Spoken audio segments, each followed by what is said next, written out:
No one. For no one. You probably get the best sound. I should have Mina on my lap if I'm Absolutely. I was going to smear my shirts with peanut butter today so that Mina would come and sit on me all afternoon. Yeah, but I like peanut butter too. I like peanut butter also. Ah, right.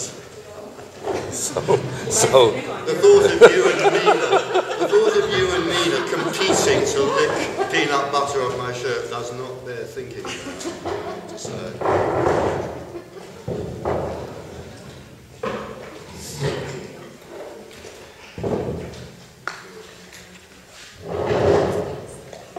Your Friday performance is already up.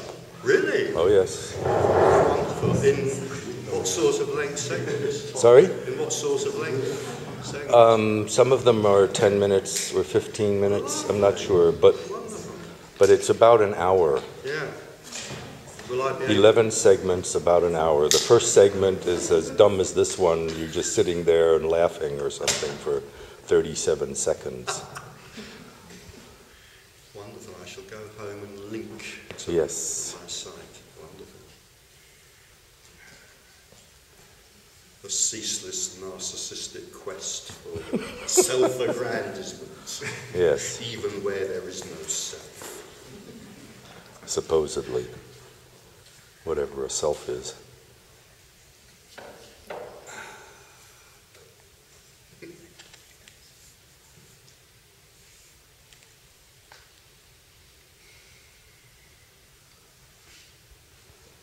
So some of you are new, aren't you? You weren't here yesterday or on Friday, so I suppose I should give some sort of introduction of some kind.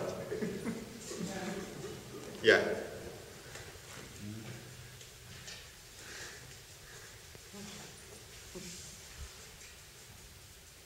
So let's be absolutely clear before we start that we are engaged on a completely hopeless task this afternoon.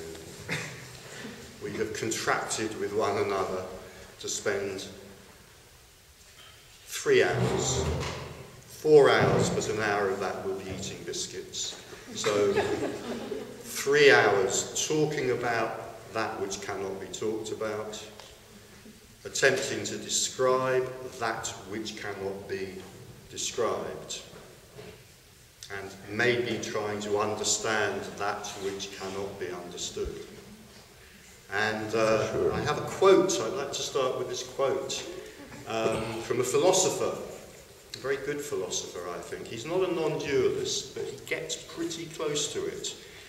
And he's very critical of over-intellectualized and over-logical philosophy. And he says this.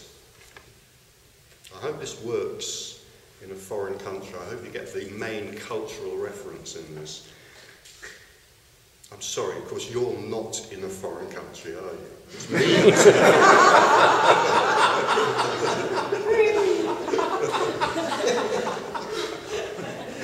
Something about relativism and postmodernism has just flitted through my mind. Anyway, he says, when philosophy goes wrong, it's like watching people try to nail custard to the wall. Worse, you know what custard is? No. Oh, that's why there wasn't any laughter. I was expecting laughter. Just say pudding. I thought that's fallen flat. Custard. Oh, it's like, in French they call it crème anglaise. Like blancmange. Blancmange? Pudding. Yeah, pudding, sorry. Vanilla pudding. Not any kind of pudding. It's the stuff, the yellow stuff you pour on your apple pie. Really? How quaint. How Yes, bizarre. that's what we think of the British. Well, it's like Americans, what they call biscuits. It's very strange. Anyway, Or say quark. now we have, if I start again, you're going to get an enormous laugh now. Yes. Or not. When philosophy goes wrong, it's like watching people try to nail custard or pudding to the wall. Worse, they just won't stop their hammering, insisting that if custard is a real thing, then it should be possible to pin it down. that is the best description of what we're trying to do here today I have ever come across. What we're trying to do here today is we are trying to nail custard to the wall, and we will not succeed. So, some subjects are like picture frames, and they're very easy to nail to the wall, and other subjects are like custard, and they're slippery, and you cannot nail them to the wall, no matter how much you try. So we'll share ideas, we'll have some discussion, I'll do a little introduction maybe, we'll have questions and answers, but none of that will get us close to understanding what we're talking about, which is so far beyond words. I think already on this weekend I've said, there are 2 words maybe that could get close to describing this, that's silence and stillness. And what else can be said about that? Having said, well, it's silence and still. Empty, there's empty, isn't there? Well, what on earth more can be said? How can you describe silence as anything other than silence? How can you describe stillness as anything other than stillness? So words collapse, and yet already over this weekend I've probably used tens of thousands of them. So unless we agree to have a silent meditation for 4 hours now, a few more thousand words will pour out. Hello, question already? Yeah? Yes, well, if you can't describe it, maybe you can talk about how you got there. Maybe, we'll see. Except that, of course, I didn't get there. And nobody ever gets there. Because what we're talking about, so the first puzzle of many puzzles maybe to throw in here is that what we're talking about is completely impersonal. So any idea that I got there, or anybody got there, or that there is anyone who is liberated, or anyone who is awakened, or even worse, anyone who is enlightened, is utterly absurd. Utterly absurd. Let's put it this way, liberation can be seen, but it cannot be seen by you. And I'm not picking on you, because it can't be seen by you, or you, or you, or me, either. Liberation can be seen, but where it's seen completely impersonally. And it never has anything to do with the character who's reporting on it. But yes, we can talk about events and things like that if we want to, and if you'd like to later on ask a question about that, that's fine. Yes? Another one? Yes, because Tony Parsons also says that nothing can be done about it, but if... I'm sorry, can you speak up? It's the acoustics. Tony Parsons also says that nothing can be done about it, but if that were the case, then this phenomenon would pop up all over the world, and it doesn't. Right. I'm just wondering now whether, because I'm wondering whether I should spend the next half hour giving the same introductory talk that I gave yesterday. The trouble is so many people were here yesterday. Let me say a little bit about that then, because it's very, very important before I say whatever else it was that I was going to say. I started with this yesterday.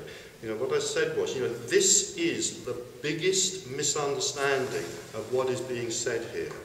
And I don't want to talk for anybody else, but it is also the biggest understanding of this kind of communication as it's being made by other characters, other individuals in other places. The biggest misunderstanding, the misunderstanding which seems absolutely impossible to shake off, is that what I am saying, what other people are saying, what we are saying, is that there is nothing that you can do.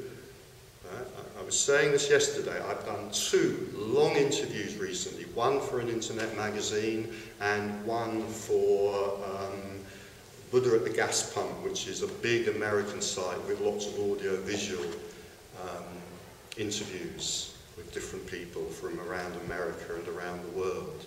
And the only thing these 2 interviewers wanted to ask about was this thing. They said over and over again, they came back to it. So what you're saying is people don't need to do anything, or people should not do anything. Or as the interviewer from Buddha at the gas pump put it with a wonderful metaphor, he said, so what you're saying is that people who are climbing the mountain of enlightenment should stop climbing. They should stop halfway up. Or maybe they should not start at all, they should just sit at the bottom. So that's said over and over. This is such a misunderstanding of what is being said here. But to the person who is making that challenge, they can't hear what is actually being said here because their assumptions that they're coming from are so different to the assumptions that this communication is coming from. So it's like we're shouting at each other, hopefully in a friendly way. I mean, both these interviews were extremely argumentative, but hopefully in a friendly way. You know, they were two very argumentative people. I am a very argumentative person. You know, we kind of had fun. But it absolutely felt that at the end of this process, which in each case took about an hour and a half to 2 hours, the chasm of misunderstanding between us was just as great as it was at the beginning. We just had a lot of fun arguing about it.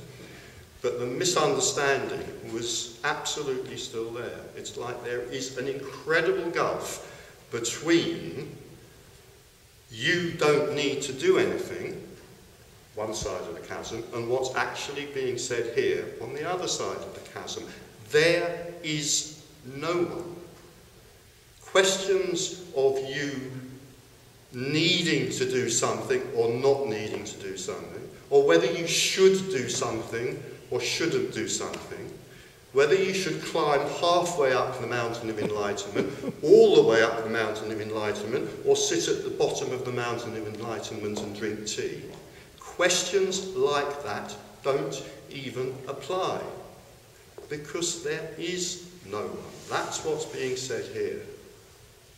I may sound a bit energized about this. I have heard others who communicate in the way I'm trying to communicate talk about this, and I can hear the frustration in their voice when they talk about this, and I can hear the frustration in my own voice when I talk about this, because it's like nothing that's said seems to be able to clear up this misconception. Because to the person who's asking the question, or the person who is posing the challenge, there is a person, there are choices to be made, there is responsibility, there is enlightenment, there is a mountain of enlightenment to climb, or not to climb. If we're spiritually lazy, then we don't climb it. You know, every single one of those assumptions is not recognized here. I feel like very arrogantly saying every single one of those assumptions is wrong. But of course I won't say that because this is being filmed and it may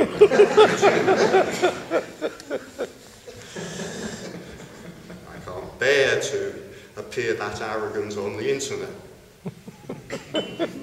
So I'll stick with every single one of those assumptions is not recognized here. There is no mountain of enlightenment. There is nothing recognizable as enlightenment if we construe that personally. There is no person who either does or does not climb this non-existent mountain in order to achieve this non-existent state.